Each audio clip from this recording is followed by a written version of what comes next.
You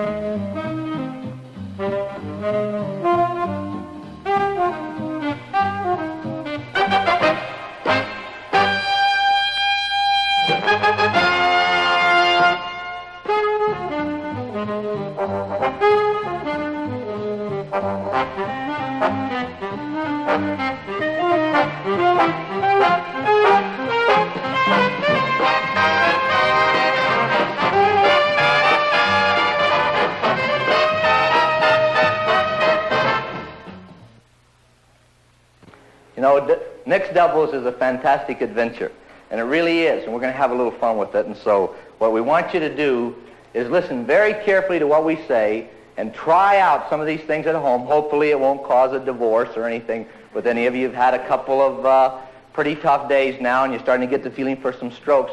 But in the end, I say if you know what it is you're trying to do in doubles, you're going to have a heck of a lot more fun. That's what we're going to try to do. We're going to try to get each person's role down very carefully, very concisely, and so you will know when you go home that you're either right or you've been wrong, and you'll know exactly what to do. So let's take a look now. We're going to start off. Best system in mixed doubles.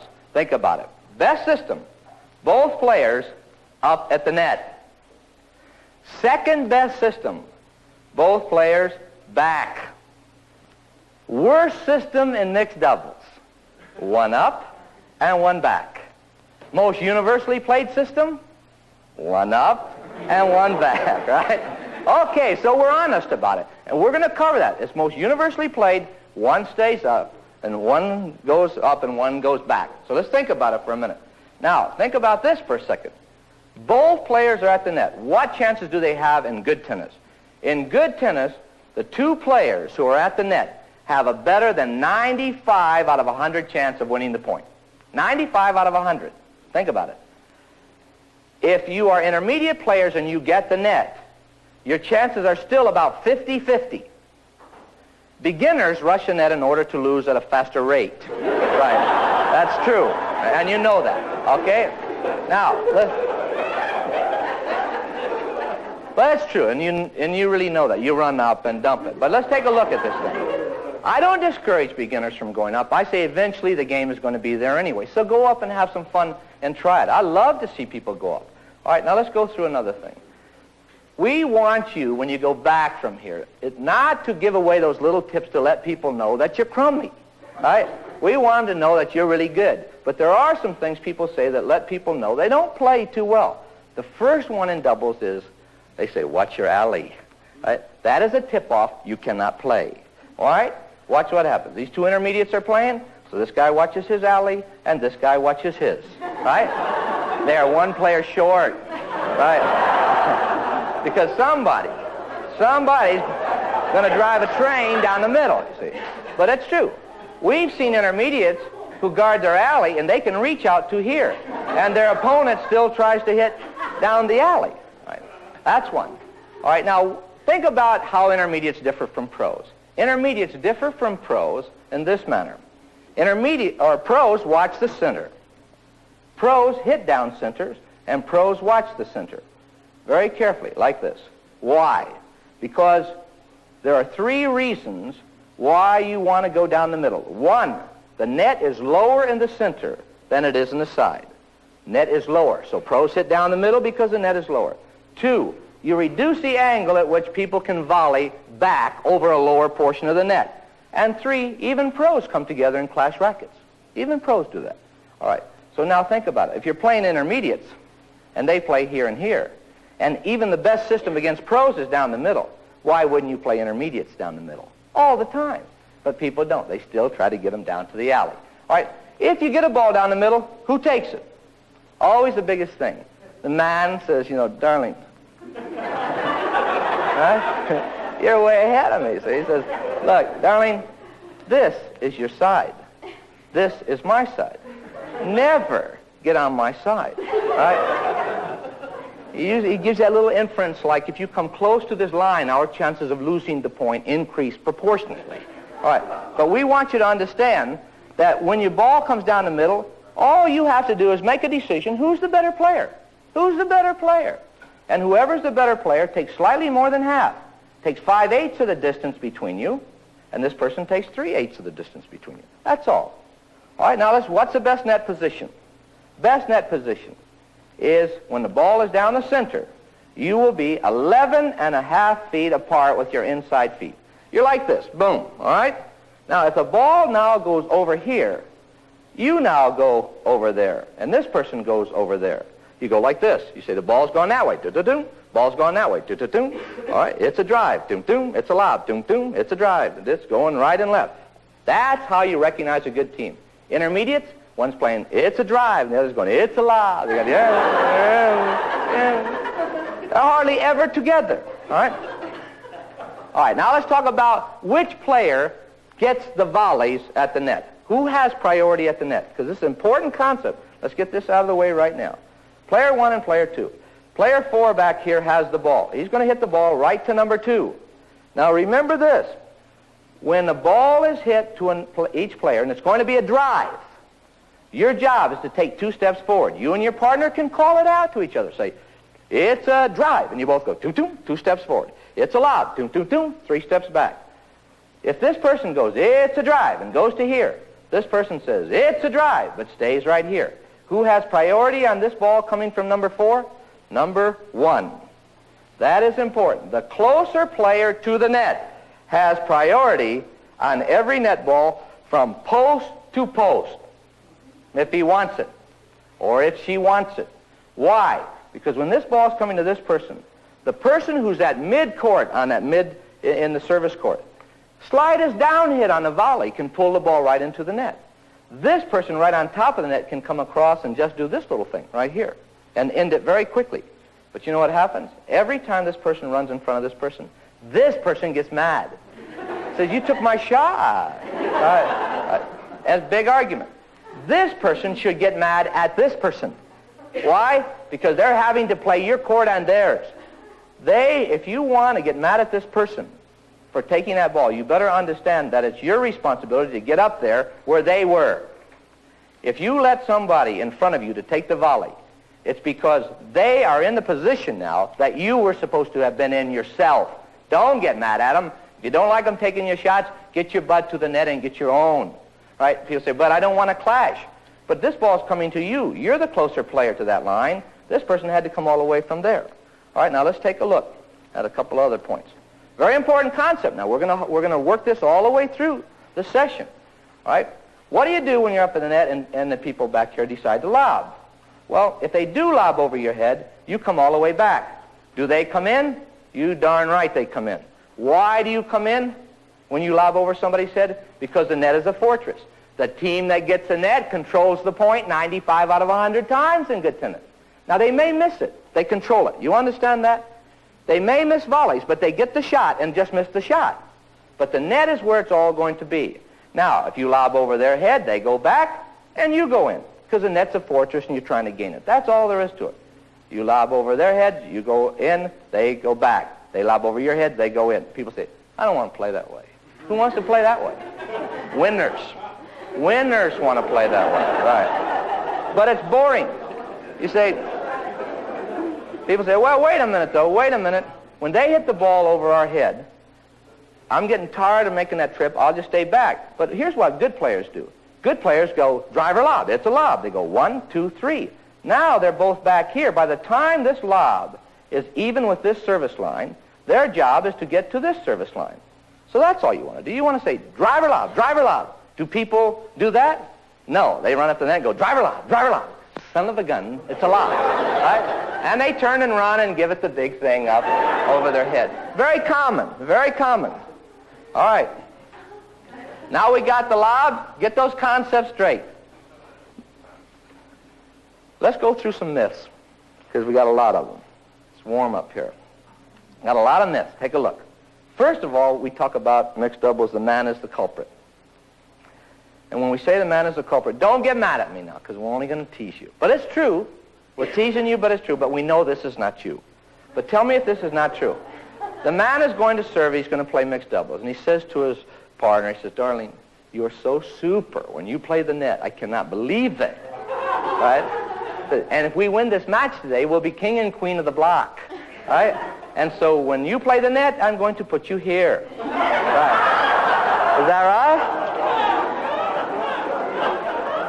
That's true. What he's saying is, look, darling, if I could, I would put you here. Is that true? You know that's true. Okay. The other thing he's saying is, look, darling, I am giving you this all-time important territory. Right. And I will take this. Typical kind of, it's really common. All right, let's go another myth. Just so you women know that you've been discriminated against for a long time. Don't misunderstand me. The woman who's stronger than the man does the same thing to the man. But it goes on and on and on. Now the man has this other little way of letting the woman know she does not count. He says, look, darling, when they serve, the server's going to be here and there will be a net man there. I am going to give you the all-time easy forehand side. Right? Typical. That's where the woman plays all the time. He says, I will take, and he always adds these adjectives, I will take the all-time tough backhand side. Right? Let you know that he is handling it all. All of the stress will go to the man, but he can handle it. Now, the problem with this system is that this is the tougher of the two sides.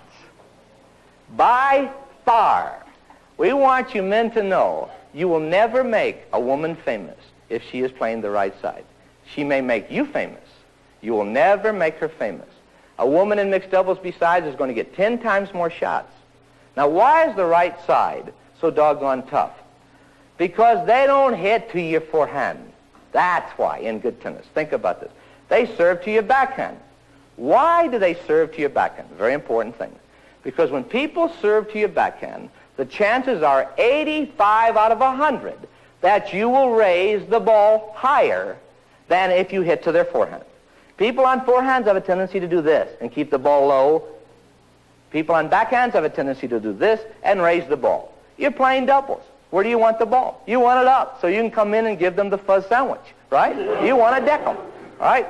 So they don't serve to your forehand. So now they serve to the backhand. They serve to the woman's backhand. What does she do?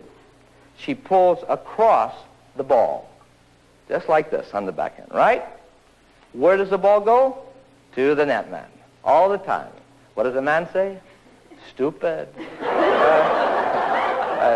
I've told you for 10 years, keep the ball away from the net man, right?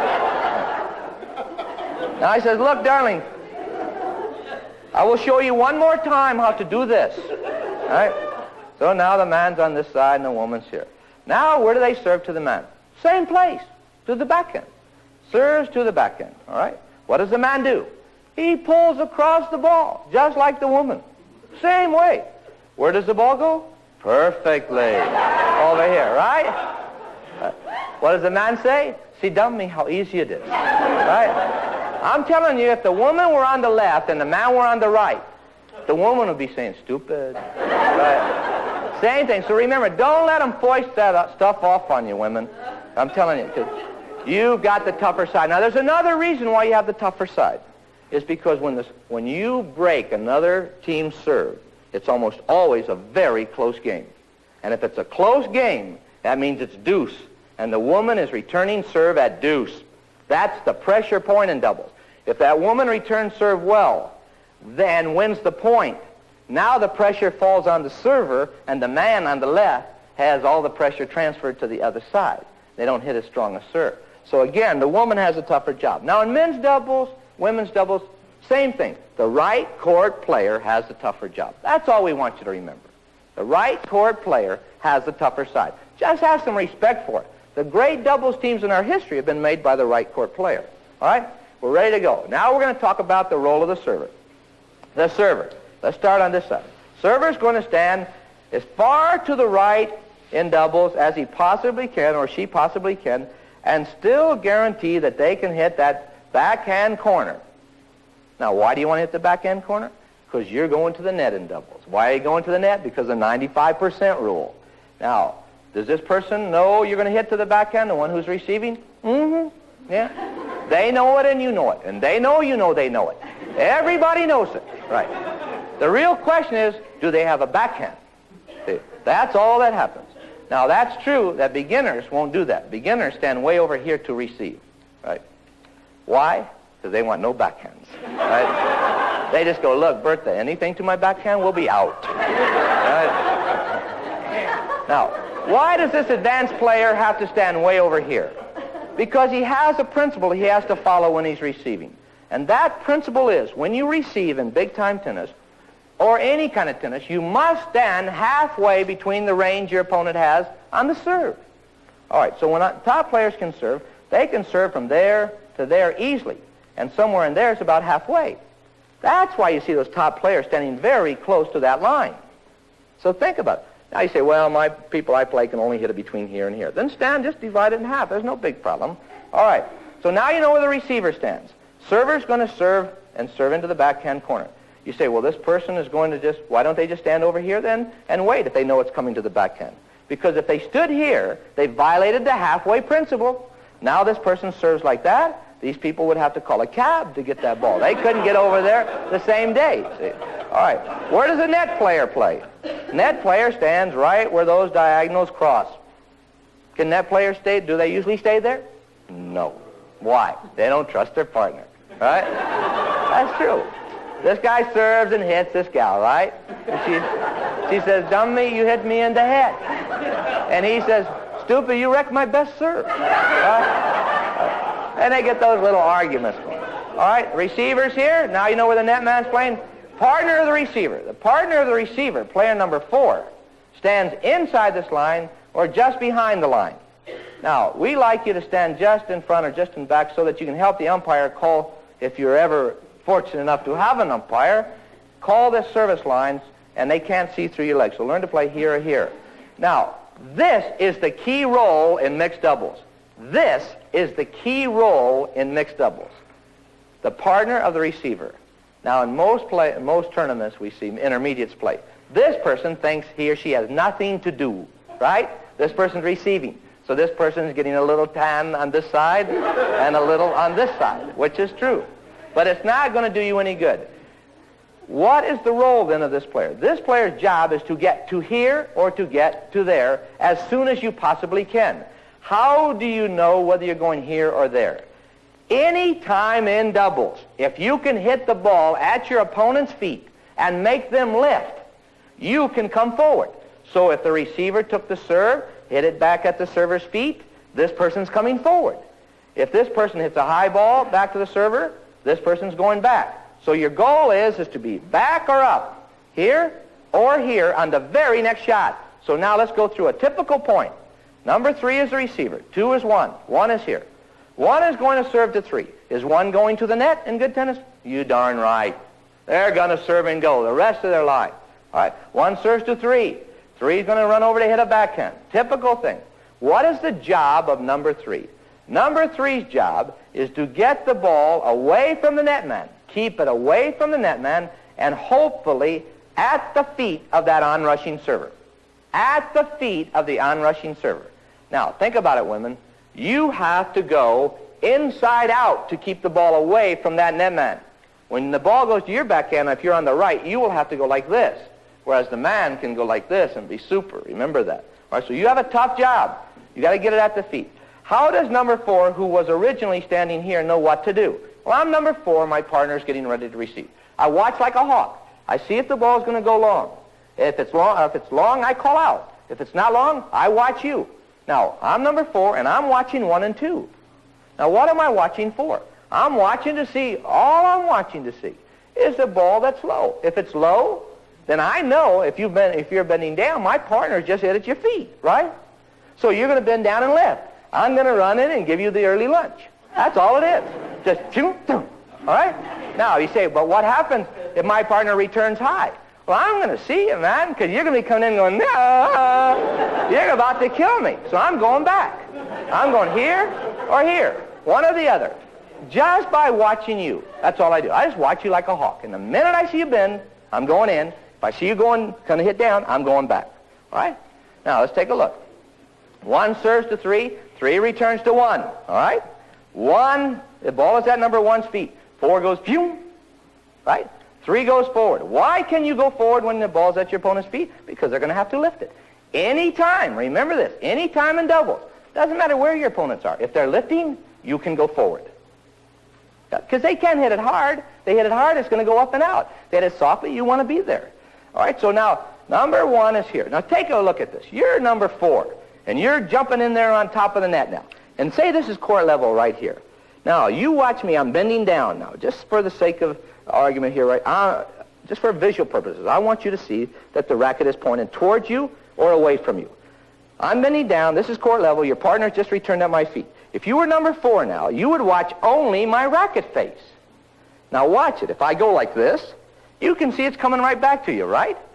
So if my racket face looks like this, I'm number 1. My racket face looks like this, and you're 4. Here's 3, 2. If my racket face looks like this, I'm going back that way. So you'll hold your ground. But if my racket face looks like this, you know I'm trying to keep it away from you. All right? So if my racket face looks like this, I'm going this way. Well, what do? You take off. Do you have the right to take off? Remember the principle? You have priority. You're the closer player to the net. You can go anytime you want. And it's fun to go. Because anything you do, go that way is your responsibility. Anything behind you, you have nothing to worry about. That's theirs. All right. So you take off. Now, here's the kicker. What do you do with the ball in good tennis? In good tennis, you hit this person in the right hip or right shoulder. All right? Right hip or right shoulder. Why? Because on the right hip or right shoulder for a right-hander, no grip can help them. No grip. They're going to get it. All right? Now, what happens? You come over to hit it. This person sees that you got the volley. Do they have to take it? No. In good tennis, if you turn quickly, it's a sign of submission. They won't hit you. They will just hit it at your feet and take the point gently. If you turn late, they will hit you in the back where your right hip was. All right? Now, when this guy does hit you, and you turn around and you're angry in pro tennis, you always see him hold a hand up. That means, did not mean to deck you. You turned a little late. All right? Always accept it. But if you've been hit by number 4, and number 4 does not hold a hand up after they've hit you, it means there's a war on. There's a war. Now, the next time number 2 has an overhead and they've been decked by 4, and 4 is stuck, 4 will usually go to here. Right? 2 says, hey, look, we don't need this point anyway, and we'll usually hit the overhead here.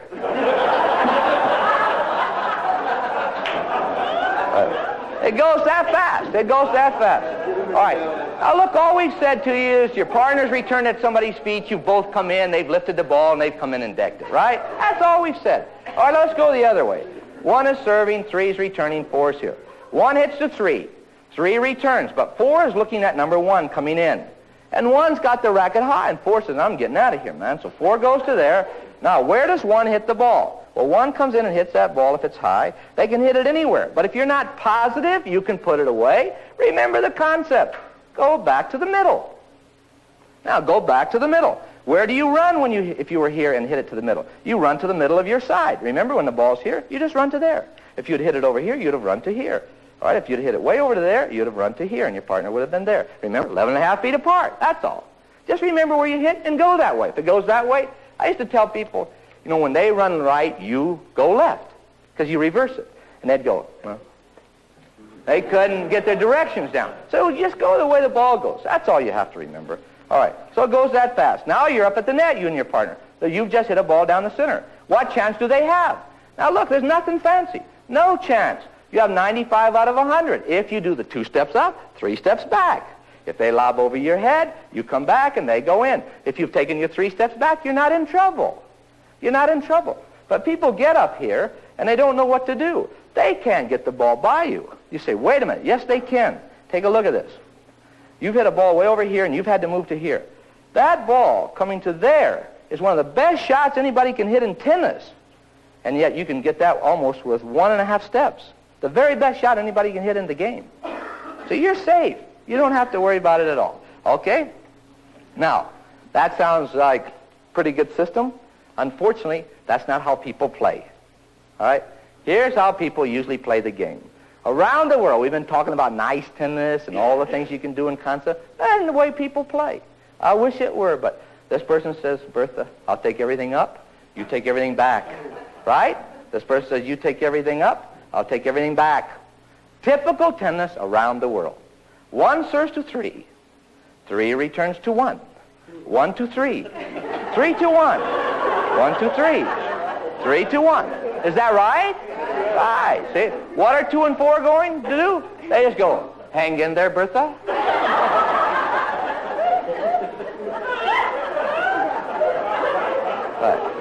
have nothing to do. Nothing to do. They start talking about what they're going to have for dinner and things like that. See? Right. They're not going anywhere. It's not their turn to play. They only get to play when it's their turn to serve and receive. All right. But people get mad at me. They say, but Vic, we play that way at our club all the time. Are you kidding me? And it's very successful. I'm saying it's successful if the other team agrees to play it, too. If they got to agree to play it. You say, oh, I don't buy that. But take a look at this now. 1 is serving, 2 is here. They have 1 up and 1 back system. Now, they're going to play 3 and 4. Now, 3 and 4 know how to play. They've never seen 1 and 2 play. Never seen 1 and 2 play. They've seen, and 3 and 4 are really top players. 1 serves to 3, right? And 3 and stays back. And 3 goes, holy mackerel. And they see that coming back, so 1 stays here, so 3 goes, I'm getting in there, man. Because 1 didn't go. 1 didn't go. Now, who's in trouble with this system? 2. Right? Right. That's going to hit the ball and they're going to go. Right. They're going to have Wilson 2 dot written all over their body. Right. Believe me. They're not going to look the same by 2:30. Right. No. And so this person always comes and says, what can I do? My partner won't go to the net. I say, dump him. You got to dump him. Right. And they say, I can't, it's my husband. I say, okay. And if it's your husband, you can't dump him, then at least come back here and stand while he's serving. That's really important. But you know what happens when you stand next to a guy who won't go in behind the serve? He gets indignant that you're standing there. He says, what are you doing here when I'm serving? Right. Your answer is, I want to live. Right. That's all it is. You want to live. Okay. I want to caution you one thing about tennis. Remember I told you about how this person hits this guy in the right hip and right side? In club tennis, the problem that we have here is that when 4 hits 2, or in pro tennis, 4 will hit 2, but in club tennis or municipal tennis, 4 has an overhead. 2 stands right in front of them and goes, they try to fake you out. Well, God, in pro tennis, they'd give you the early lunch. Right now, if you stand before, we'd want you to understand that. You're going to get killed. I like pros to explain to people in their clubs that if this person has an overhead, it's this person's responsibility to get out of the way. It is not your responsibility to try to miss them. I say, don't be dumb. Why do you want to take a chance on an injury or anything? It's not worth it. In pro tennis, they won't take a chance. They'll deck you because that's a sure point. But these people always are saying, you know, you just come close to them. They say, you tried to hit me. And your answer is in the right hip. Right. So get out of the way. Don't take any chances because you're going to get hit for darn sure. All right? Now, let's get in. We want to get into poaching because we got to get this thing through. You see how simple the concepts are, though? A few little things, but we got to get into poaching. All right? Player number 1 is going to serve. Player number 2 is here, 3 and 4. Now, remember, we want people to move. Why do we want people to move? Because in good doubles, you want to go across the net all the time, be moving back and forth. But the man has scared the woman so much in mixed doubles that she won't go. She's up at the net, and she's just super. You know, she's got all the moves and everything, but she hasn't gone since 38 because she tried it once, and it didn't work, right? And the man jumped down her throat. We're saying, man or woman, I don't care who's oppressed on this thing, go. Go. The game is an unbelievable adventure. You want to go back and forth and keep moving all the time. So let's say that 1's been serving to 3, 3's been hitting to 1, 1's been lifting the ball up, 4's been coming in and decking 2. 2 says, I've had it. I have really had it. And so I'm going to give you some signals. When you serve to number 3, I'm going to give you some signals behind my back, and I'm going to tell you that I'm going to go over and take this side. When 3 drops her eyes, hit that great shot, or his eyes, I'm going to come over, and I'm going to juice number 4. All right? Because I'm not looking the same now, and we started this match early. All right? So here's how you do it. All right. This is important now to learn how to poach. And all poaching means is you just take your partner's side. You run in front of them. But it's very important. It's a lot of fun to do. Now, you can do all kinds of signals you want, but here's the kind of signals you can do. If you're at the net now, and remember your partner who's a server has to really watch him. You say, if I put 1 finger down It means if your first serve goes in, I'm going on your first serve. But your first serve only, which means you have to come in and take my side. Remember, anytime you cross the line, they have to take your side because you have priority. You can call the shot. Just remember the principle, all right? If I put 2 fingers down, it means I'm not going on your first, but I'm going on your second if it has to go, all right? You say, well, what value is that?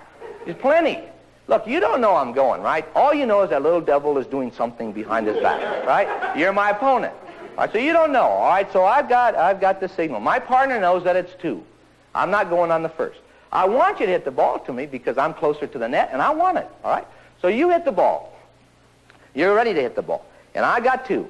Now, I want you to hit the ball to me, but now I will let my partner serve to you, and just as you get your last look at me, I go like this. Now, what are you saying? Ha-ha, he's going, and I got him, right? But I told my partner I wasn't going on the first serve. I'm only going on 2. So when you drop your eyes, I come back and take your shot. That's what's big. I can make you hit wherever I want you to hit. I can go on 1 or 2 or anything. Now, if I put an open hand down here, it means you and I have been partners for 11 years. I'm getting no action up here. I'm going on anything. All right. First or second. All right. Close fist means you're not going. First serve only. Second serve only. Anything that lands in, nothing. All right. Now we must tease the woman. That's tragic. We had all that fun with those men, but the women have more trouble signaling than anybody. It's unbelievable. Pros have to force them to poach. Because, as I said, they went once 11 years ago, and they didn't like the feeling at all. Right. But here's what the woman does. A pro finally says, hey, look, you're going to have to poach. Now, we have a poaching lesson. You're going to have to go, so signal. So now they start. They haven't played much baseball, and they haven't practiced signaling and all kinds of crazy stuff. They have more trouble. They usually get dizzy. And then the pro says, this is it. You got to signal. So they waver a little bit. Now, remember, you're supposed to conceal the signal. You are the opponents. They always go... always. Right. The other one they do is, did you get it, Bertha? It's a lot of fun. You can work fancy signals out, any kind of signals you want. Husbands and wives do great kind of things. They have all kinds. They work them out at breakfast table. You change them all the time. They go, hey, look, today when we play, you're serving. I'm your partner, right? When my right elbow is out today, we've worked this out at breakfast, I'm going to the right. If my head is left, I'm going right. Head right, I'm going left. Left elbow out, I'm going right. Right knee up, I'm not going. Left knee up, I'm in. Right, both elbows in, I'm not going. My elbow's out, I'm going anywhere I can go. Right. You work the signals. You do any kind of thing you want. You change them every day, and you have a super amount of fun. Why do you have to practice changing your signals? Because in big-time tennis now, they put people in the stands and steal them behind your back. And the spectator is relaying them to the player. And the guy in the stands has his hat tipped if it's 2. He's got the hanky out if it's 1. And in a big tiebreaker, that's an important thing. You might be getting a $20,000 tip-off. That's a big thing. So now you have to be fancy, a little moves. You can even call visuals at the line or audios, just like in football. Do the same thing. You can say, hey, look, I know I said I was going to the right, but I'm wiping it off. I'm going left. Right. Hey, do anything you want. Do anything you want. All we want you to know is you got to go. You got to have fun. Look, one more time about doubles. All it is crisscrossing, getting as many balls as close to as you possibly can to the net, playing as a team, having respect for each other, laughing your guts out. And if you're not having fun, honestly, I suggest that you look for some different partners and things and have some fun. Because if you're not having fun, you're missing the whole idea of the game. And pretty soon you're going to be 85 years old and you're not going to enjoy it. Plus, if you're having more fun, you play better anyway. I suggest that you and your partner go out and play a match. You play, say, the whole set. You say, hey, look, today, once a month you do this. We will poach on every ball. No signal. We're just going to go. They know it. I know it. We all know it. We're just going. You get more balls than you ever dreamed about hitting at the net, even though you all know you're poaching. Maybe the next time you'll only poach from the left side, from the right side. That's all. And remember that every role we've shown you, where the man was received or the woman was receiving, the man had to get up to the net, number 4. Well, when the man is receiving, the woman has to get up to the net. The role goes for the same. And remember this, I don't care if you want to stay back. Those things don't bother me at all. Just like stroke production. I don't care if you shoot it out of your armpits. If you're having fun, and you're winning. That's all that counts. But if you're miserable, then you better learn how to play so you can get more enjoyment out of the game, or change partners. Once again, mixed doubles is a fantastic adventure. And all I want to say to you is go back, try out all these things. Hopefully you'll stay together for many, many years. But try it. You just can't afford not to have fun playing mixed doubles. Thanks an awful lot.